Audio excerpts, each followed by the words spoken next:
আমার আজকের রেসিপি পুর ভরা বা স্টক করলা। আর রেসিপিটা ঠিক এরকমই হয়েছে। এবার দেখে নিন রেসিপিটা আমি কিভাবে বানাই। নমস্কার বন্ধুরা, স্টক করলা বানানোর জন্য এখানে আমি মাঝারি সাইজে 4টে করলা নিয়ে নিয়েছি। এবার এই করলাগুলো আমি সিদ্ধ করব। গ্যাসে বসিয়ে দিয়েছি একটা কড়া আর দিয়ে দিয়েছি বেশ কিছুটা পরিমাণ জল। জলটা গরম হয়ে গেলে এর মধ্যে দিয়ে দিলাম একটু লবণ। এবার এর মধ্যে করলাগুলো দিয়ে আমি মিনিট 4 করলাগুলোকে একটু উল্টে পাল্টে বা ঘুরিয়ে ঘুরিয়ে সিদ্ধ করে নেব। প্রায় 4 মিনিট হয়ে গেছে, করলাগুলো আমি সিদ্ধ করে নিয়েছি আর করলাগুলো অল্প অল্প সিদ্ধ হয়ে গেছে। এবার আমি গ্যাসের ফ্লেমটা বন্ধ করে দিয়ে করলাগুলো উঠিয়ে ঠান্ডা করে নেব। করলাগুলো ঠান্ডা হয়ে গেছে। এবার আমি করলাগুলো একটা চাকু দিয়ে এইভাবে চিড়ে নেব। এইভাবে চিড়ে আমি করলার ভিতরে যে বীজগুলো আছে সেই বীজগুলো বার করে নেব।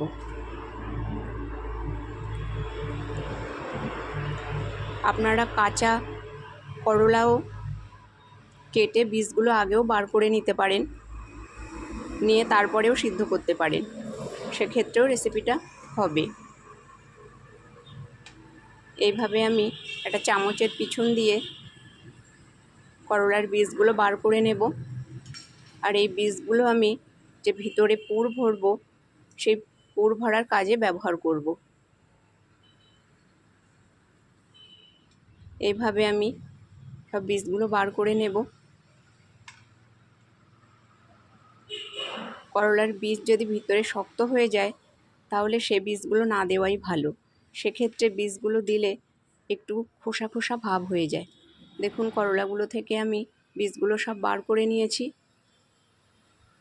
এবার আমি একটা মিক্সিং জার নিয়ে নিচ্ছি এখানে, নিয়ে করলার বীজগুলোকে আমি এই মিক্সিং জারের মধ্যে দিয়ে দিচ্ছি। এইভাবে মিক্সিং জারে এগুলো নিয়ে এর মধ্যে দিয়ে দিচ্ছি 4 কোয়া রসুন, আর দিচ্ছি অল্প একটু আদা কুচি, আর দিয়ে দিচ্ছি কিছু কাঁচা বাদামগুলো আমি খোসা ছাড়িয়ে দিয়েছি। এবার এটাকে ভালো পেস্ট করে নিয়েছি। দেখুন এইভাবে আমি সমস্ত উপকরণগুলো পিষে নিয়েছি। গ্যাস অন করে বসিয়ে দিয়েছি কড়া, আর দিয়ে দিয়েছি বেশ কিছুটা পরিমাণ সর্ষের তেল। এবার এর মধ্যে দিয়ে দিচ্ছি 2টো মাঝারি সাইজের কুচানো পেঁয়াজ। পেঁয়াজটা আমি হালকা করে ভেজে নেব। এভাবে একটু নাড়িয়ে দিয়ে এর মধ্যে দিয়ে দেব একটু লবণ দেওয়ার ফলে পেঁয়াজটা তাড়াতাড়ি নরম হয়ে আসবে। এইভাবে কিছু সময় ভেজে নিয়েছি। দেখুন পেঁয়াজটা আমার অল্প ভাজা হয়ে গেছে। এবার এর মধ্যে দিয়ে দিচ্ছি মিক্সিতে পিষে নেওয়া উপকরণগুলো, দিয়ে দিলাম সবটা। এটা দিয়ে আমি এটাকে ভালোভাবে মিশিয়ে নেব। এইভাবে বেশ কিছু সময় নেড়ে আমি এটাকে একটু মিশিয়ে নেব। আর এর ভিতরে যে জল ভাবটা আছে এটাও শুকিয়ে যাবে। কিছু সময় হয়ে গেছে, এটা আমি নেড়ে নিয়েছি আর জল ভাবটাও শুকিয়ে এসেছে। এবার আমি এর মধ্যে দিয়ে দেব পরিমাণ মতন লবণ, দিয়ে দেব পরিমাণ মতন হলুদ। লবণ হলুদটা দেওয়া হয়ে গেলে দিয়ে দিচ্ছি এর মধ্যে 1 চা চামচ ধনে গুঁড়ো। এবার দেব 1 চা চামচ জিরে গুঁড়ো। এবার সমস্ত মশলা আর এই উপকরণগুলো আমি ভালোভাবে মিশিয়ে নেব। এইভাবে মেশানো হয়ে গেলে এর মধ্যে আমি দিয়ে দিচ্ছি 1/2 চা চামচ মতন চাট মশলা। এই চাট মশলাটা দিলে এই পুরের স্বাদটা আরও ভালো হয়। এভাবে কিছু সময় নাড়িয়ে নেব যাতে এই পুরের মধ্যে কোনো জল ভাব না থাকে। আরও কিছু সময় নাড়িয়ে নেব। দেখুন এটা আমার প্রায় হয়ে গেছে। এটা বন্ধ করে দিয়ে আমি একটা থালায় পুরটা ঢেলে নিয়েছি, আর পুরটা ঠান্ডাও হয়ে গেছে। এবার এটাকে আমি 4টে ভাগ করে নিচ্ছি। এইভাবে 4টে ভাগ করে আমি এই করলাগুলোর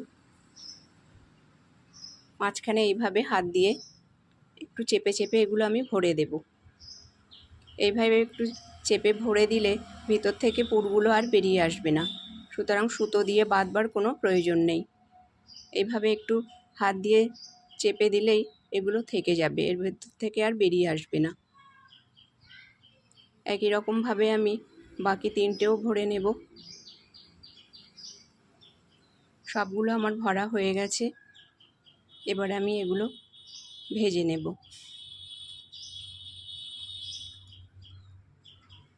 করলাগুলো ভাজবার জন্য গ্যাসে বসিয়ে দিয়েছি আবারও কড়া, আর দিয়ে দিয়েছি বেশ কিছুটা পরিমাণ রিফাইন্ড অয়েল। তেলটা গরম হয়ে গেলে একে একে করলাগুলো আমি এর মধ্যে দিয়ে দিচ্ছি। এইভাবে করলাগুলো দিয়ে গ্যাসের ফ্লেমটা মিডিয়ামে রেখে আমি উল্টে পাল্টে করলাগুলো ভেজে নেব। কিছু সময় হয়ে গেছে, 1 পিঠ ভাজা হয়ে গেছে। এবার আমি আস্তে আস্তে এই করলাগুলো সব উল্টে দেব। এইভাবে ধীরে ধীরে উল্টে দিতে হবে যাতে ভিতরের পুরটা বেরিয়ে না আসে। এইভাবে উল্টে দিয়ে আমি আবারও কিছু সময় ভেজে নেব। দেখুন করলাগুলো আমার ভাজা হয়ে গেছে। এবার এগুলোকে আমি উঠিয়ে নেব। বন্ধুরা, আমার আজকের এই রেসিপিটা যদি আপনাদের ভালো লেগে থাকে তাহলে লাইক, শেয়ার আর চ্যানেলটাকে সাবস্ক্রাইব করবার অনুরোধ রইল। করলাগুলো আমার সব ভাজা হয়ে গেছে। এবার এগুলো আমি উঠিয়ে নিচ্ছি। ভিডিওটা এত সময় দেখবার জন্য আপনাদেরকে অসংখ্য ধন্যবাদ।